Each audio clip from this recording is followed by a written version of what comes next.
toxic billionaire obsession has gone too far because I simply cannot understand how someone can be relatable and rich at the same time, creating this online perception of, wow, they're just like me, but belonging to a wealth class that less than 1% of people ever get to be a part of, where things like groceries, rent, insurance, gas have zero impact on the way they live in a daily basis. And what's crazy to me is there is this unanimous consent around people like the Kardashians are out of touch, or influencers are out of touch, Nepo babies are out of touch, actors and music artists out of touch. But a billionaire is fine for you guys? He's not out of touch? Because why? You laughed at a few tweets and saw him on your favorite podcast? You do realize that a billionaire is 1,000 times the net worth of a millionaire. So that millionaire actor you think that is out of touch is not even like 10% as out of touch as this other person you idolize. And all this makes you think they care about the cost of groceries because why? Just vibes? You think they care more about that than, I don't know, the property taxes on their second, third, and fourth homes, or how their stock market and portfolio is doing, workers' rights, and how much they have to pay out of pocket to pay those people. It is this paradox of being relatable and rich that makes zero sense to me. Yet somehow this concept of billionaires has become so idolized in our society. The words relatable billionaire or idolized billionaire to themselves are a logical fallacy that make no sense. And my goal in this video is to challenge that belief, and that wealth influencing politics, technology, social media, the food we eat, everything is what has corrupted and arguably is one of the biggest problems in our society today. And that when someone reaches this certain level of wealth and status, it becomes impossible for them to be truly empathetic to the life you live on a daily basis, to the concerns you have about your rent, your gas prices, your grocery prices, that this is not a problem they can even tangibly wrap their head around because they are no longer even capable of empathizing with the struggles of everyday life. And I have multiple pieces of evidence that support this theory. Welcome back to Nicky at Night. I'm your host, Nicky Reardon. And thank you all so much for being here. I'm so excited. We're getting the ball rolling in the new year. Don't forget, subscribe on Spotify. If you haven't, give us a follow. We're so close to our goal of 10,000 subs. And yeah, I'm just really wanting to talk about these like doing big video essays on just society and sociology and how like business works, because I think that so much of this is this foundational flaw to, I think, many of our problems right now in any and all people. And I'm not even trying to just do this to talk about like necessarily just politics specifically. I think politics has a lot to do with it by nature, just because it has so much to do with like laws and whatnot. But what I really want to challenge is the way people think about institutions. That just because we have grown up with something does not mean it is right. And also does not mean that we haven't been in similar places in history in the past where there were massive consequences. And I see so many of these patterns starting to happen again. And my goal is that you can look at these patterns and start to identify them. And again, like I really am not trying to have this like massive partisanship and yell at anybody and say you are wrong. Really what this is an exercise in is critical thinking, in introspection, in having a healthy questioning for the things around you. You know, I think the smartest person you know is the person that asks the most questions about anything and everything, and that they don't think they know things or understand them perfectly, but are constantly trying to acquire new information to change their beliefs. That's a healthy and good thing that we should normalize. So I'm hoping to do some of that today. So going back to, this is a riff I made off of a previous episode called The Paradox of Being Relatable and Rich. And I really talked about this a lot in the terms of like influencers. You know, the eternal example I used in this episode was Emma Chamberlain, talking about how I think relatability and aspiration are kind of like a spectrum, like it's one coherent line, and how in order for someone to be relatable, they have to be doing things, saying things, engaging with things that you also do, right? Emma Chamberlain example, she started making vlogs going to high school. She was making coffee in her childhood bedroom. She was doing thrift hauls, right? Very relatable things. I can do that. You can do that. However, now as she has scaled and, grown both as a creator and just as a businesswoman, now she is what used to be a vlog going to school is now a vlog going to the Met Gala. What was once a thrift haul is now her at Paris Fashion Week, right? These things are no longer relatable. They are aspirational. It's very, very cool to look at, interesting to see, and you're like, wow, you're no longer looking at her as of like, wow, she's just like me, but like, wow, I wish I could do that, right? That is, I think, this eternal difference between relatable and aspirational. And, the great example of someone who's like at the opposite side of the spectrum, I would say on the aspirational side, is someone like the Kardashians. Like they are objectively out of touch and wealthy, but like that's kind of what people like about them. It's almost like people like to look at them in this snow globe, and it's like, the viral moments of them crying on a jet or a yacht. It's like funny that their life is so aspirational. You wish that your biggest problem was, you crying on your private jet.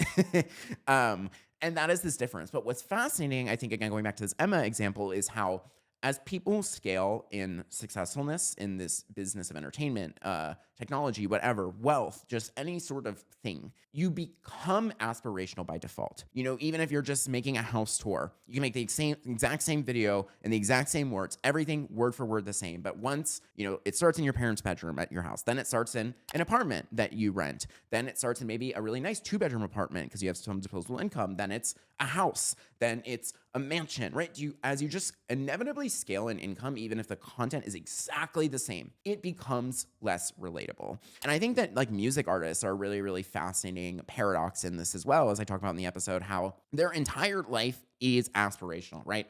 They're going to the Grammys, they're in movies, they're millionaires, they have businesses, blah, blah, blah. But for some reason, we feel so related to them, connected to them. They feel relatable. And I think what's interesting about a music artist is that while what they do, their life is aspirational, what they create is relatable. This song about heartbreak, a song about their relationship with their father, a song about being in love, whatever, like we relate to the emotion. They captivate their emotion, put that in a song, and then put that onto the world. And because we relate with the emotion, we think that we relate with the person. And I think that this is where a lot of these like scary parasocial relationships start to form within music artists and just fandoms as a whole, with this like celebrity obsession, not just saying, I love their art, I resonate with their art, but like everything they do is amazing. I'll defend them unconditionally. And I'm going to comment on every video of anyone who ever said anything bad about them. Right? Like it is this slope of like, because you think that the art speaks to you, that person is perfectly capable of empathizing with you. And I think that they are capable of empathizing with aspects of your emotions. But again, the lifestyle they live, the problems they face, what they do on a daily basis could not be different from you. Could not be at all. And I think that we need to think more critically about all people in media this way, whether that's business owners, CEOs, billionaires, music artists, actors, influencers, all of it. If they are not relating to you, that doesn't necessarily mean they always have your best interest in mind. It means they have their best interest in mind. So, how did we develop this idea of the relatable billionaire? I think is so interesting. I think it really starts with this very like hyper individualistic, toxic hustle culture in Western media, but also just kind of everywhere in the world. This, grind set, girl boss, that whole thing. However, what's fascinating about billionaires in this way is that it is impossible to get to a certain level of that wealth without consolidating the competition, buying other companies, owning, properties and things that have like these capital gains. Like it is not actually a direct result of work or innovation they have contributed. It's arguably more a result of consolidation and ownership. And all things have existed like this in the past, I'll talk about like the history of monopolies in a second, but I think that this idea for some reason as to why that like celebrity or artist or whatever is out of touch, but a billionaire isn't, is there's this mentality that they like started from the bottom, many of which is not true. Many of them did not, but also, it fascinates me because people will like shit on Nepo babies because they're like, oh my God, you were just born with something, blah, blah, blah. You were just born with wealth. But then also shit on like an influencer or creator who had nothing, literally just had an iPhone or a camera and filmed videos in their bedroom and then got famous doing that. Like people think it's about the starting point, but you can name multiple people who have started from nothing and get shit on, and have started from the top and get shit on, or have started from the top and don't get shit on, and have started from nothing and do get shit on. So I don't really know. And I think maybe just a big piece of it as well is that wealth is a status symbol. Wealth is, people want it. There is this aspiration to it, always, and always has been and always will be. Everybody wants money. Everybody wants the house. Everybody wants something. But again, what's interesting about these billionaires to me is like, what is their contribution to being relatable? Like, I can tell you how, even in Emma Chamberlain, like, while you might not relate to the experience of going to Fashion Week, you might watch her and relate to her sense of humor, relate to the jokes she makes, relate to the food she eats, how, who she, like, there's this aspect of personality that you can still find relatable. But with like a billionaire, or again, talking about music, like the song, but like a billionaire, I don't get what it is. Do you relate to being a CEO? Do you relate to buying other companies? You know what I mean? Like, there's no, like, they are not creating something that is this latching onto of relatability, which I think is very interesting, but is maybe why, they really have started to go through these like traditional media routes, like, like going like podcasting, like billionaires love to go on podcasts now and whatnot, because that is their way to appear as a real person. But at the end of the day, everything they have is built off of consolidation. And this is where the history of monopolies are formed. So going all the way back to like the manufacturing age of the 1920s, you think of early America. I remember in history, we learn about these figures. You think of John D. Rockefeller, Andrew Carnegie, J.P. Morgan.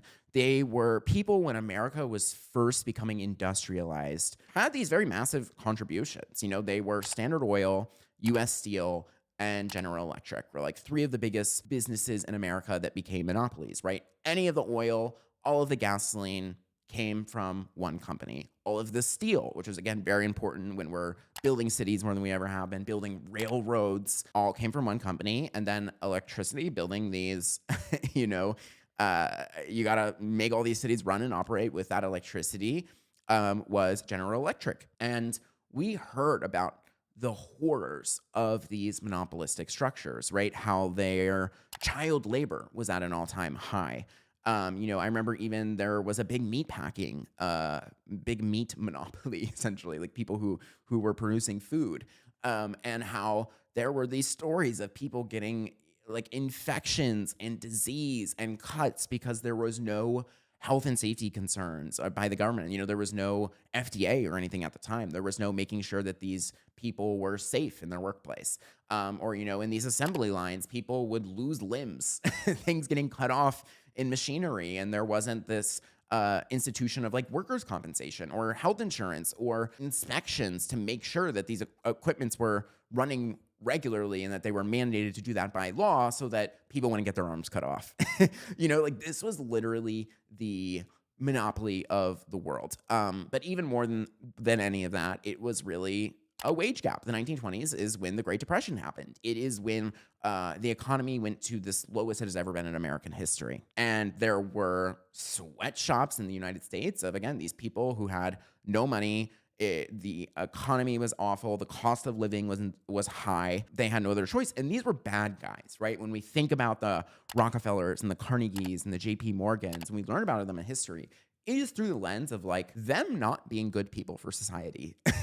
While they did, create things that were necessary, they destroyed businesses, right? If you were trying to be a steel manufacturer, your options were either to get bought out or they would destroy you, right? They would, okay, your steel is, $20 and I control 50% of all the other steel in the market. Okay, well, I'm going to make my steel $10, $9 until you go out of business, and then I'll shoot it back up to $20, right? Like they had this ability to price fix and control the market because they controlled so much of it. And that made it so it was impossible for small businesses to form. It was impossible for, anybody to find a better job, right? If your job is to work in manufacturing and you know how to make steel and you get paid $20 here, but then the next place also only pays you $20 because they're all owned by the same person, there is no ability to incentivize hardworking people, intelligent people to go to new companies, to innovate upwards. So because of that, towards the end of this Great Depression, when America was at really an all-time low, we used antitrust. We had antitrust laws to break these companies up, right? There was no longer, they went in and they said, we cannot just have one oil company. We got to have ExxonMobil and we got to have BP and we got to, like they break them up. They have to do this with steel. They have had all of these things, right? And because of that, they also, this is when they created things like the FDA, the FTC, these government institutions that are a part of the executive branch to monitor what people are doing. Hey, like you can't have a machine that cuts people's arm off, or like we're going to shut you down, right? Like that didn't even exist before. So because of that, there is a massive increase in the working class. The middle class expands, right? And we go into the 1950s and there's this concept of like the nuclear family, right? And when you think about how, it was like one single family income can have a wife, 3 kids, and be a homeowner. And all he did was like work at a Ford manufacturing job, right? That was because they had increases to competition, to innovation, to increasing the standard of living, to posing regulations on these companies so that they had to do these things. They had to make safe work environments. They had to pay you a certain amount. And that legislation created decades of prosperity. And what's interesting is if you were to, adjust the net worth of these, let's talk about the 3 big evil monopoly guys, Rockefeller, Carnegie, and JP Morgan. Their wealth at the time, adjusted for inflation in 2024, is Rockefeller, 24 billion, Carnegie, 18 billion, JP Morgan, 2 billion. The net worth of Elon Musk is 400 billion. Jeff Bezos is 239 billion, and Mark Zuckerberg is 212 billion. That is more than 10 times the most expensive billionaire of what was the darkest age of American business. This is how bad things are in terms of monopoly consolidation. And I think that people don't realize it because a lot of these things right now are not physical. It is tech consolidation. It is engineering consolidation. It is social media consolidation, but it's not something that we see and engage with in our everyday, like gas. You know what I mean? That has become, there's also oil monopolies in terms of drilling too. Different conversation for a different time. But like, when you think of like these big American monopolies, they're not things that we like touch every day. So because of that, I think people haven't been able to understand how much consolidation in ownership has happened to make competition impossible in a way that is destroying your everyday life really deeply. Like a great example of this is Amazon and Walmart are 2 companies that have massive, massive monopolies. And what they do is they set a price. And if you are not willing to meet them at that price or whatever, you don't get access to any of their stores. So what has happened, especially at Walmart, you see this all the time. Brands go into Walmart, they have to meet a price. So they can't meet that price because they have a standard quality of product and they make it a certain way and they grew their business a certain way. But Walmart is so big that they need the retail space. So what do? Make the product shittier. They make it shittier. They degrade the product. They decrease the manufacturing materials. They decrease the battery life. They decrease any of these things just so they can meet this standard of Walmart. And that is because there is no other retailer. There's not, it's like what, Target, and maybe that's it.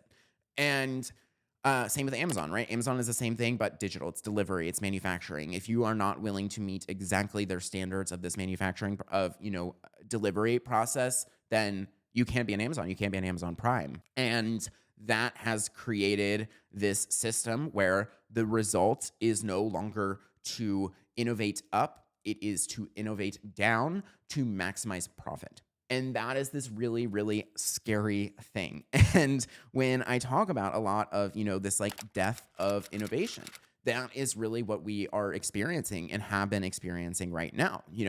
To talk about this social media example, I think one of the most fascinating things, if you see this death of innovation, is in tech. How is there is this copy and paste effect of social media, right? Instagram does not make new things. Snapchat invented stories. Snapchat grew as a platform. Instagram copied stories.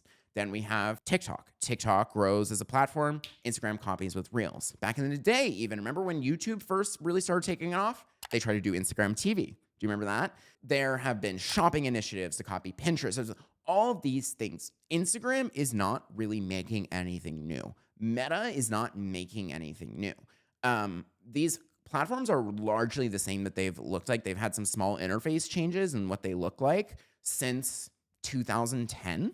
But at the end of the day, pretty much everything new that's been added to Instagram was a copy of somewhere else, right? Think about it. DMs, copy of Messenger, copy of email, a very early on feature. Then, stories, copy of Snapchat, long form video, copy of YouTube, short form video, copy of TikTok. All of it is this. And they add the notes, right? Then threads is a copy of Twitter. And that is because it has so many users. They own so much of the market that no one else can enter. And if they do try to enter, they can just copy what you're doing and kill you. This is what we saw with Snapchat very, very early on. And if you look at the most popular social media platforms by users, I'm going to read off the top 10. Number 1, Facebook, 3 billion. Number 2, YouTube, 2.5 billion. Number 3, Instagram, 2 billion. Number 4, WhatsApp, 2 billion. Number 5, TikTok, 1.7 billion. WeChat, 1.4 billion. Telegram, 950 million. Facebook Messenger, 940 million. Snapchat, 850 million. And then Douyin, 755 million. On this list, Meta is the only company that owns 4 out of the 5. They own 40% of the largest social media platforms in the world: Facebook, Instagram, WhatsApp, and Facebook Messenger. Also, this is not even counting threads. This is not even counting, how these ad businesses integrate to one another, on top of many other things that Meta owns. So 40% of social media is owned by one company. That is a monopoly. That is a monopoly, right? You can even say how I would say Google has a search monopoly, right? If you want to search something on the internet, prior to, now TikTok has really innovated search, but you either had to Google it or you had to look it up on YouTube, right? Instagram does not have good search features. You can't really search how old is so-and-so on Facebook and it gets an answer. You Googled it or you searched it on YouTube and saw a video of them talking about it. So they had this monopoly on search. The only thing that we have now seen, again, since 2008, the only piece of innovation has been AI. Like OpenAI, now you can ask ChatGPT, where you can maybe ask TikTok and TikTok will surface you a video that surfaces that thing. However, these are not the same thing. And also there's this massive thing of Google they're trying to make their own AI company, Gemini, right? And if Gemini works, then OpenAI is gone. They integrate it into Google and we're back at square one with this search monopoly. A more physical example of this consolidation and ownership is groceries. If you've seen this picture before, it is the 11 companies that own everything. Like a great example, let's look at, Procter & Gamble, right? Let's say you need to buy some toilet paper, clean your house, whatever. Downy, Dawn, Gain, Bounce, Febreze. All of these companies are owned by one person, right? You need to buy toothpaste, Crest, Oral-B, Scope. All of these things owned by Procter & Gamble, right? So because of that, they set the price. Right? If Walmart or any other company or whatever says that we want to, not carry your product, or we think toothpaste, they just essentially say toothpaste is $5 or else you can't have it in your store. We're going to take out Crest. We're going to take out Oral-B. We're going to take out all these things, right? You see this with Coca-Cola. You can see this with Nestle. You can see this with all these things. Kellogg's, right? We have this illusion of the things we're buying are different and manufactured differently, manufactured by different people, but they're not, right? Again, soda is such a funny one to me. It's there's Coke and Pepsi, that's it. Every drink, if you go into an aisle of the grocery store right now, everything there is owned by Coke or Pepsi, or that's it. And that creates this problem where it is easier to buy somebody than it is to compete with them. And it is easier to sell your business than it is to compete with Pepsi. If you make a really, really nice drink, or we see how there's this big consumer behavior, right? I would say very in the early, I feel 2010, 2015, we saw this big rise in obsession with coffee culture, obsession with energy drinks, and all these energy drinks have been bought out by these major conglomerates. And the reason why groceries are so expensive right now is because of this. We have a monopoly over our food system. And normally, these antitrust laws, it is illegal to price fix. Right? It is illegal for us to say, okay, I own Doritos, I own Lay's, I own Pringles, I own Sun Chips, I own all of these things, right? Every chip aisle. Right now, they're all $3 for a bag. But if I make every single chip $4, then the norm becomes paying $4 for chips, and there's no other alternative, so people will just buy the chips anyways. That is illegal to do now. We have laws against that. You cannot collude with all these other businesses to uniformly fix the price all at the same time so that consumers don't have another option. However, in the pandemic, what we saw happen was there was inflation because of things like stimulus, and just we had to do a lot of spending. We had to do a lot of government stimulation to save the economy from collapsing, to support small businesses, to support people who couldn't work.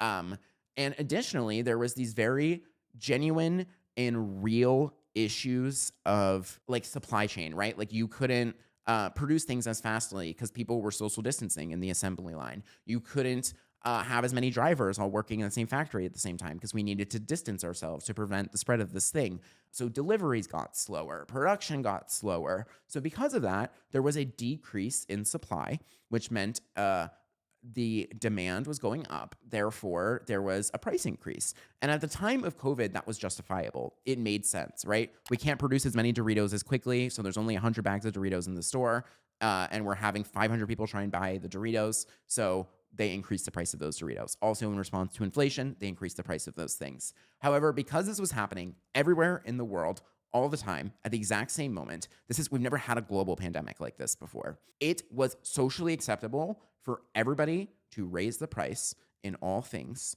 at the same time, continuously. And that is why things like eggs today are still so expensive, right? Because now people got used to or are paying $5, $4 for a carton of eggs, sometimes even $7. Grocery bags of Doritos, $6, $7. Because of that, they all raise their price uniformly. And then they're like, wait a minute, why would we bring our prices down? We want to make money. The shareholders are happy. I'm getting a bigger bonus every year because I'm bringing in more money for the company, right? There is not this desire to just help people for the sake of helping people. It is like corporations are never going to do that. Corporations' job is to make as much money as possible. And this is one of the major reasons why it's so expensive and why we need government intervention. And we should not be idolizing these billionaires. We should not be idolizing somebody who just bought WhatsApp and Instagram. And, it's not because of this great contribution they have to improving people's lives. It is because they have consolidated ownership to make it so you have no other choice. You have this illusion of choice. You walk into an aisle and see 100 different drinks with 100 different logos. That is marketing.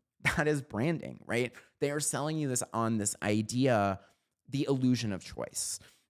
You have, in actuality, two choices: PepsiCo and Coca-Cola Co. For any and all things, whether that's tea, whether that is water in many instances, whether that is soda, whether that is flavored drinks, juice, pretty much PepsiCo and Coca-Cola.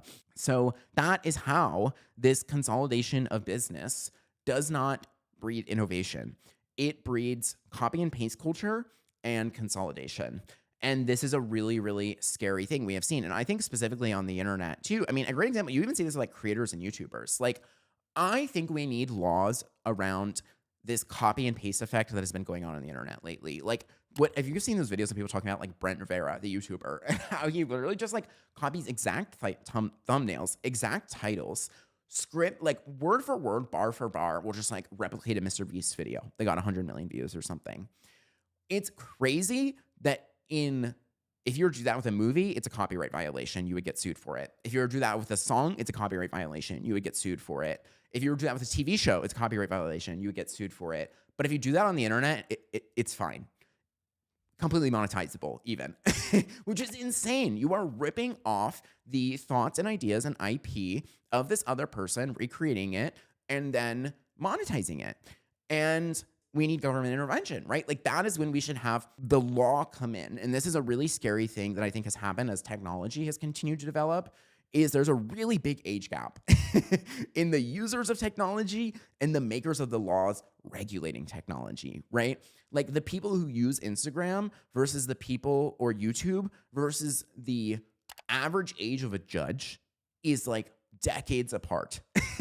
Decades apart. And that judge is not watching Mr. Beast and Brent Rivera, nor does he have a fundamental understanding of like the creator economy as a business and how these people make money, and how that is effectively taking money from this other person, taking views, whatever, from this other person. And there is no transformative nature to it. It's not like he's, really doing something different. It's totally okay to like talk about the same topic, to make a video response to somebody else. Like, that's beautiful. It's a great thing to encourage discussion. What's not okay is ripping it off frame for frame, word for word. And that is the issue. And there's no laws around that. And again, that's why this innovation of technology is constantly moving faster than our ability to understand that technology and then create laws around that technology. And I think over time, that gap is only getting wider and wider. I mean, we're seeing how fast technology is speeding up now with AI, now with these things like crypto, both completely unregulated. Zero government regulations on anything regarding AI or anything regarding crypto. And they are going to be major problems for the economy. And this is what I mean when I say that, like, the job of the government we've seen should be to do things like this. However, because there is this influx of money into all things, politics is a for-profit industry, which is a really terrifying thing, right? There are entire firms that do strategies for political candidates, that do marketing, that do ad buying, that do media spend for political candidates. This entire super PAC system was designed so that people can give money and donation to things that are in support of a political candidate's campaign. And essentially, like, hey, I'll give you $10 million for your campaign, but I need to know that when you get into office, that you're going to vote against all of the things that protect children's access to content on meta platforms, because we want children to view as many ads on a daily basis as possible. We don't care about their mental health. We don't care about what they're seeing as good or bad. Our goal is to maximize profit, right? I mean, you see this past week with Mark Zuckerberg talking about how they're removing community violations. Like, you can just say anything like that's terrifying. I think we can all agree some way, somehow, regardless of where you are in the political spectrum, that there are some things that are objectively hateful and should not be said on the internet. But they don't care about that because they want to put an ad on it. That's what it is, right? And because of that, because of these ability to funnel money into politics, number one, we see this time and time again with politics buying stocks. It is fucking crazy. The politicians should not be allowed to buy stocks, okay?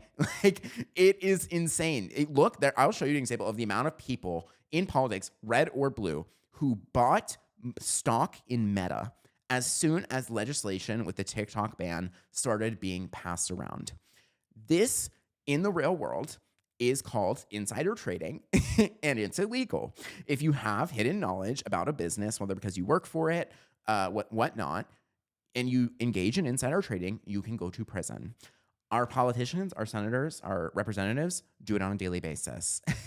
And nobody polices them because the only people who could make laws to prevent that from happening are the people who are doing it now.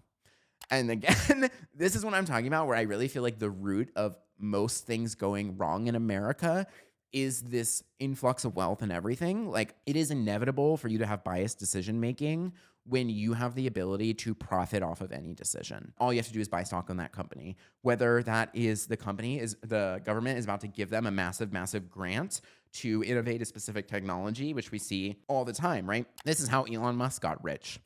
Tesla has received $9 billion in government subsidies and grants. SpaceX has received $15.3 billion in subsidies, grants, and contracts. Solar City, his solar panel company, has received $4.9 billion in subsidies, grants, and contracts. A total of $29.2 billion that came out of your taxes. Your taxes gave Elon Musk $30 billion. And people think that he is going to slash government spending. There is no single larger beneficiary of government spending than Elon Musk. $30 billion that you paid for. His desire is not to stop that from happening. His desire is to stop that from happening with his competitors, to anybody else but him, or to slash government spending in these random things that are good for society. Great example we're seeing right now, abolishing the Department of Education. Can we agree that it is an objectively crazy thing to abolish education in the United States on a federal level? Can we acknowledge that teachers are grotesquely underpaid and have been for decades? And all of us know how formative and important teachers are to your education and your youth. And their response is to abolish the Department of Education altogether. And I'm not here to tell you that it's perfect. I'm not here to tell you that it's without flaws, but not having one at all is a major fucking issue. It's a major issue. And children deserve better. They deserve better. Your kids deserve better than that. And that is not saving government spending. The Department of Education is not the $30 billion going to Elon Musk. If we really want to talk about the biggest things that are sucking out of the deficit, it is tax cuts for the ultra wealthy, government subsidies to major corporations like SpaceX and Tesla, and the military. And they're not going to cut spending to any of those three things. And this has increased, like the Trump tax cuts on corporations. He decreased the tax cut of corporations from 35% to 21%, which is the lowest they have ever been since the 1930s. This increased the deficit by $2 trillion. We increased our deficit by $2 trillion so his rich friends could pay less taxes. 21% tax rate for a corporation is insane. You and I pay more than 21% in taxes. We do. Like, it's ridiculous. And we have to start looking at the intentions of these people. I just don't understand how, people have such a resentment towards Nepo babies and things like that. But like, Donald Trump is a Nepo baby. Like, he was born into wealth. He's from a wealthy family. The Trump family's been wealthy. They are landowners. And the fact that people think that these politicians who have personal investment in stocks are going to make decisions that would decrease the wealth of their stocks is not going to happen. It is not going to happen. The people that think that somebody who's getting $30 billion in government subsidies has a desire to decrease the spending of government subsidies, we need to wake up. This is what I'm talking about when we are in this drought of critical thinking, that people hear a sentence and the sentence sounds good, but just because it sounds good doesn't mean it's true. I want to cut government spending. In blanket world sentence, that sounds great. I agree, the government spends more money than it should, but you want to cut spending on education. You want to cut spending on healthcare. You want to cut spending on the $30 billion taxpayers are paying to you, the richest person in the world already. The richest person in the world already is getting $30 billion of your tax money. That's an issue, right? Politicians are getting your money. Like, that's an issue. And I hope that this has somehow opened somebody's eyes, or if not, equips you with an argument to the people in your family. Again, I think we need to stop having debates with people about these teams. Democrat versus Republican, conservative versus liberal, team A versus team B. I'm sick of that. What we need to have conversations about is systemic, foundational things, right? I think we all agree that billionaires don't need more money, right? Can we agree with that? I think your dad probably agrees with that too. Let's, talk about, okay, like maybe then we should not give the biggest tax cut in American history to billionaires when the cost of living has never been higher in American history. Maybe we should be giving those sorts of tax cuts and whatnot to the working class people. So this is my long rant. I hope it was interesting. I know it was weirdly microeconomics-y, but I think these issues are important to talk about now. And I really think that conversation is how we move through it. I think that there is about to be the big silver lining of what is happening right now is that there's a big awakening of class consciousness. We're seeing this with how billionaires are front row at an inauguration when the cost of living has never been higher, how there's tax cuts for the ultra wealthy when it's never been harder to buy a home. We've seen this with even the Luigi Mangione thing, and the internet response to that, even hardcore Republican people talking about how much they hate their health insurance company. And I think the way that we make change is not by, again, we have to stop focusing on teams. We have to stop focusing on and start focusing on, hey, the amount of money that the healthcare system pays to politics is wrong and corrupt, and we should stop that. So anyways, hopefully I'll have something more lighthearted for y'all next week. Again, I really appreciate y'all sitting and learning with me today. I think things like this are important, and I really want to figure out how to use my platform for creating important conversations, and I hope you enjoyed, and I'll see y'all next week.